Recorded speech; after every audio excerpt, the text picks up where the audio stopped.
Hi, good morning. Welcome to my Wednesday devotional. I first want to say happy spring. It is the first day of spring this week, and I hope you guys all had a very happy St. Patrick's Day. I know I did. I had a great birthday, and I thank everyone for their well wishes. And I just had a fabulous week.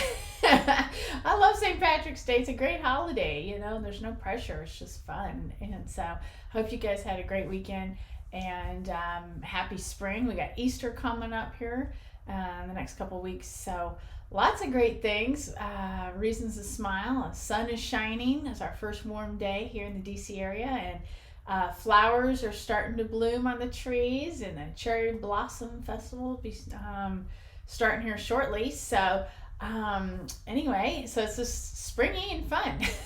So I hope it's nice and warm and springy where you're at. All right, so let's get to it. Esther chapter 1 verses 16 through 17. All right, so Memucan answered the king and his nobles. Queen Vashti has wronged not only the king, but also every noble and citizen throughout your empire. Verse 17, women everywhere will begin to despise their husbands when they learn that Queen Vashti has refused to appear before the king. All right, so verse 16, what do we know? Memucan, as he was one of the advisors, and he brought up an interesting point that he actually called her right on it. She's wrong. Not only the king, that's true, but every noble and citizen. So everybody in the empire, right? And how did that happen? And so here's his argument: women everywhere will begin to despise. So because when they figure out that Vashti refused to, do her thing, appear before the king, she disobeyed him. He lays it all out. It's pretty clear cut, I think. Is he right? Is he correct in his assessment? That's a good point. When I was teaching this class in person the first time, my students were like, well, she had a right to say no. Okay, that's true. You do have a right to sin. It is your choice. God does give free will. If you want to sin, again, your choice. You go that way. If you want to do it God's way, you go to the right side. Go up, you can go down. It's kind of up to you. There's just two ways to live. The right way or the wrong way.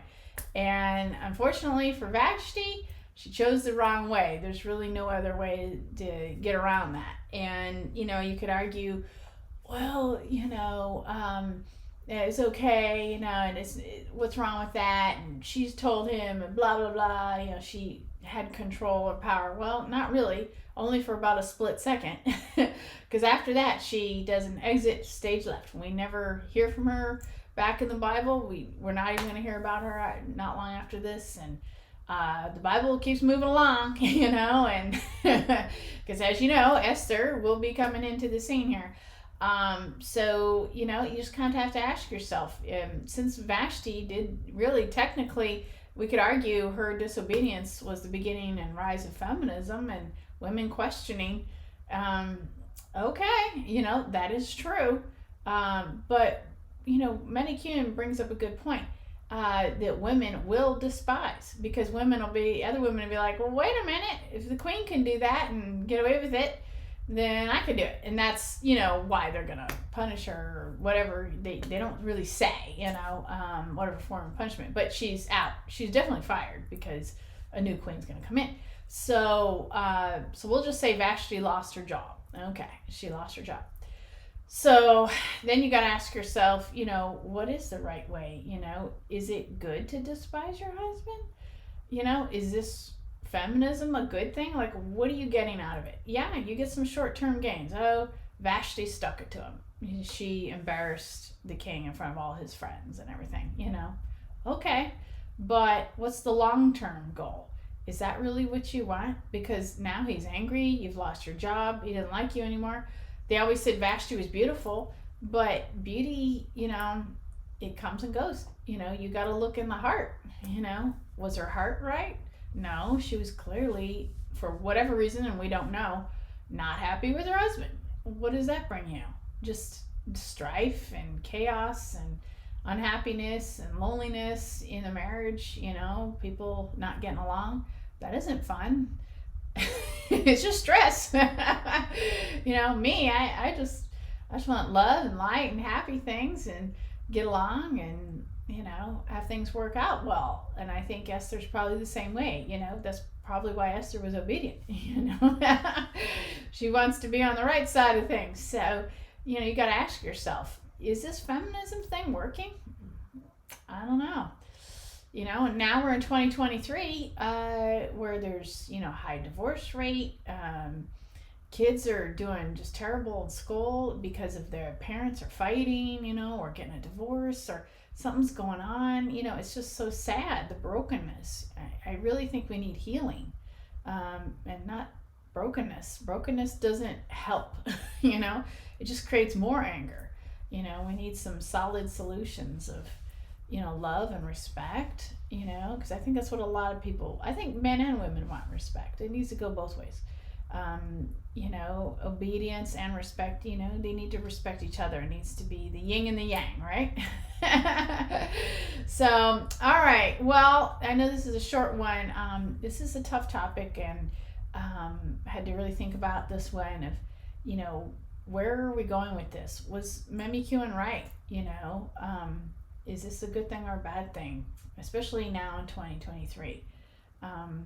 And I know I've seen some articles, in the past, the last couple of years, they used to say toxic masculinity, is what the feminists were saying. But now I just saw an article that maybe there's toxic femininity, because men and women are switching their roles. They're switching their, masculine, feminine energy, because women are doing the same jobs as men. They're operating in their masculine energy, and we've got men that are, because they've switched roles, and they're operating their feminine energy. And yes, men and women, we all have masculine and feminine energies. It's just that one is dominated. If you're a woman like myself, my feminine energy is more dominant. So I think all this gender bending and all this fluidity and all this stuff, let's just make it simple. Let's just do what God's saying, and get back into our appropriate roles that God created for us when we were born. It would just make it easier, really. All this fluidity, you can do what you want. God gives you free will. If you want to do that, that's your business. But, there is God's way. And it's a lot easier. I'm just saying. But completely up to you. You have free choice. So hopefully you think about this this week. Just think about, what roles are you doing? What are you happy with? Do you have a lot of stress in your life? Unhappiness? Maybe it's time to look at those roles and see what's going on. Just a thought. All right. Well, thanks for watching. And we'll be exploring more about the rest of his speech that Memi Kuhn is talking about, what to do with this, and how does Esther start coming in. Yeah, it's going to get interesting. How does Esther handle all this? So that's going to be really fun to watch. So thanks for watching. We'll see you next week. All right. Bye-bye.